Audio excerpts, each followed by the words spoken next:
दोस्तों, महाभारत का युद्ध आपने सुना तो होगा। राजा बहुत थे, योद्धा भी अनगिनत, लेकिन असली खिलाड़ी केवल एक, और वो थे श्री कृष्ण। हाँ, वही कृष्ण जो खुद कभी धनुष नहीं उठाते, लेकिन जिनकी चाल से हर तीर अपने लक्ष्य तक पहुंचता है। भगवान भी थे और सबसे बड़े राजनीतिज्ञ भी, करुणा का सागर भी, और समय आने पर चालबाजियों के बादशाह भी। आज मैं आपको कृष्ण की उस छवि से मिलाने आया हूं जहां हर शब्द एक रणनीति है और हर मुस्कान एक योजना। सोचिए, युद्ध शुरू होने से कई साल पहले एक रात थी जहां ना कोई सभा थी, ना कोई सेना, सिर्फ दो आत्माएं। एक द्रौपदी जो अपमान की आग में जल रही थी, और दूसरा श्री कृष्ण जो पूरे युग की कहानी लिख रहे थे। कृष्ण ने द्रौपदी से कहा, जो युद्ध आने वाला है वो सिंहासन के लिए नहीं होगा, वो युद्ध होगा असत्य को जलाकर सत्य की नींव रखने का। पर यह भी चेतावनी थी, इस युद्ध में कोई नहीं बचेगा। भीष्म गिरेंगे, द्रोणाचार्य मरेंगे, कर्ण मिट्टी में दब जाएगा, और अर्जुन खुद को पहचान नहीं पाएगा। पर राख से एक नाम उठेगा, परीक्षित, अभिमन्यु का पुत्र, जो ध्वस्त सभ्यता की आशा बनेगा। उस रात द्रौपदी एक स्त्री से कहीं ज्यादा हो गई।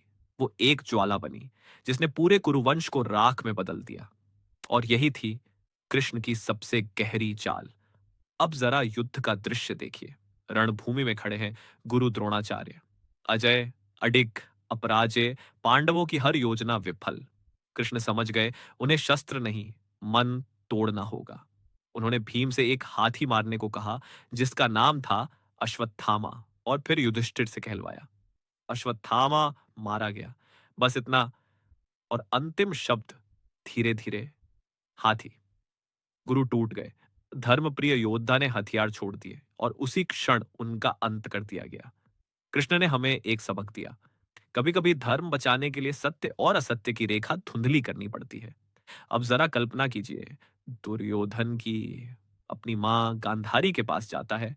वो कहती है, नग्न होकर मेरे सामने आओ, मेरी तपस्या की शक्ति से तेरा शरीर अजय हो जाएगा। लेकिन वहीं खड़े हैं कृष्ण।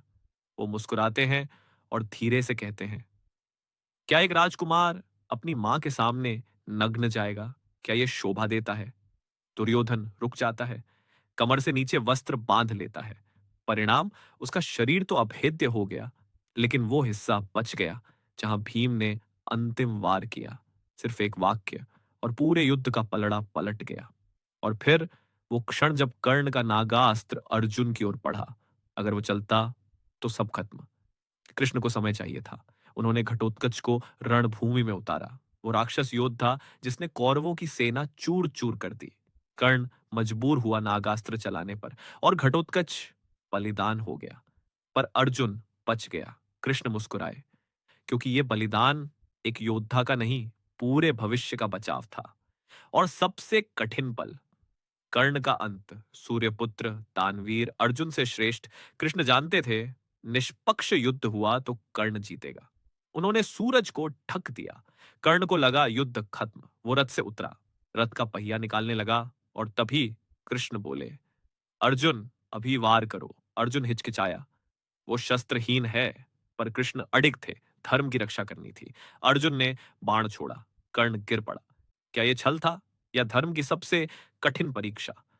और अंत में जब धूल बैठ गई, मिट्टी चिता की राख में बदल गई, तो एक बात साफ थी, हर जीत के पीछे एक ही नाम था, कृष्ण।